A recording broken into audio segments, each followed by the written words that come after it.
Morning పిల్లలు. Exams అయిపోయినాయా? బాగా చేస్తున్నారా? అందరు హ్యాండ్ రైటింగ్ బాగుందా?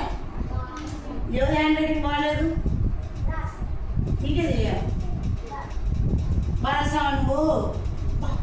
బాగా రాసినాను. హ్యాండ్ రైటింగ్ బాగా రాసినావా?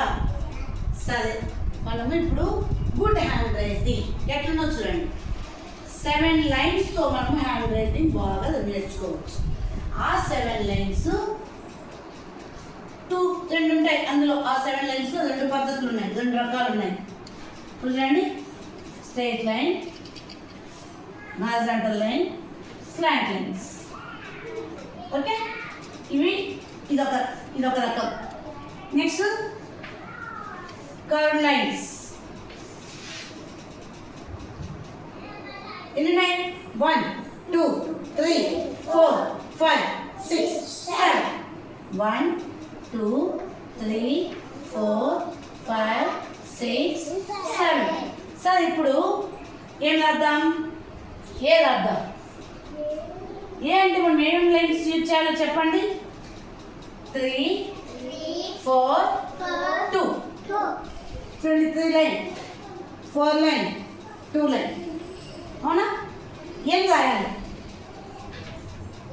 ఏమేమి వస్తాయి ఎన్నిలో? 1 3 1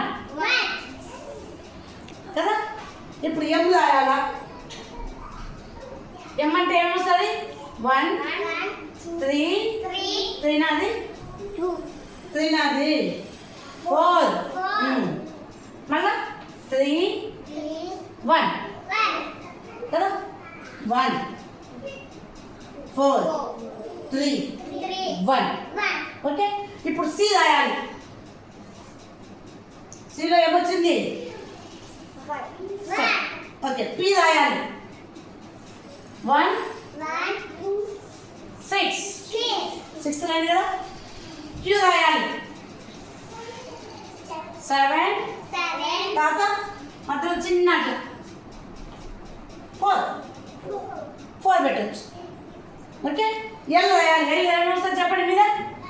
ఎల్ 1 2. చూడండి, ఎల్ అంటే 1 2. ఇది ఉందా? గుడ్ హ్యాండ్ రైటింగ్ వస్తుంది. ఇప్పుడు 9 ఎం 1 4 3 1. ఏ అంటే 4 4 3 4 2 అంతే. ఎన్ అంటే 1 4 1. ఇక్కడ ఏమేమి వచ్చాయి? 1 4 3 1. నెక్స్ట్ ఇక్కడ ఏంది? 3 4 లాస్ట్లో 2. నెక్స్ట్ ఇక్కడ ఏముంది? 1. చెప్పండి, నెక్స్ట్ ఏమొస్తుందో? 4 4 గుడ్ 4 1. ఇట్లా మనం గుర్తుపెట్టుకుంటే ఈ టూ లైన్స్ అంటే ఉండే 7 లైన్స్ అయినా కానీ 2 టైప్స్ 2 విధాలుగా మనం నేర్చుకుంటే మనకు గుడ్ హ్యాండ్ రైటింగ్ అనేది వస్తుంది. అర్థమైందా? ఓకే.